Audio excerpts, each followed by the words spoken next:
Kaya na marman kita nga may dakita tulong nga mga mayors nga adto Israel na ihipit darahan the conflict between Iran and Israel.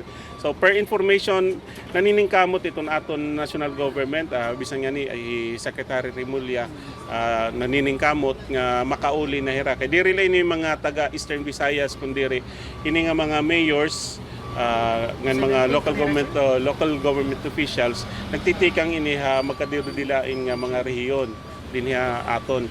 So and there was an assurance coming from the Israeli government that they are taking care. They are taking care of our mayors, ang tulo naton nga mayors, Mayor Cabal, Mayor Balais, si Mayor Mendros, si Mayor Atin. Duro gihapon ang paningkamot itong Israeli government may dana nga ni plano nga bangin pinaagi Jordan. So Israel Jordan nandito na Jordan makakamiadahin higayon para makabalik na hirangan niya Pilipinas. We're expecting positive information nga this will happen within the week. May ka personal communication here at tulong nga mayor sir? An aton kuan an may dagot personal nga communication is our provincial director in Leyte. Okay, nagkakamayad nakakag-chat pa man an aton mayor.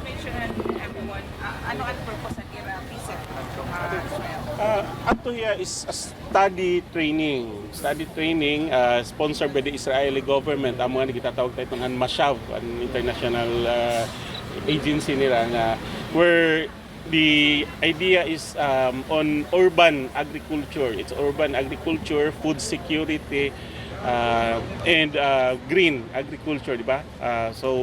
This is that was the purpose of the study tour. So diri inihiya kay amo nga ni nga kita adi nagkukuri na iton aton mga mayors ang igsisiring pa itong iba nga nanunudoy la diri adto panudoy.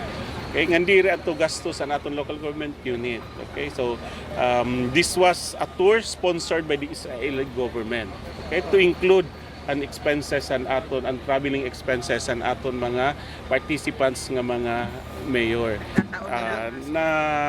Siring pa man na kataon la there's an ongoing conflict and then it erupted at that time nga nakadto ang aton mga mayors. So means to say it was actually it was a well-intentioned nga activity.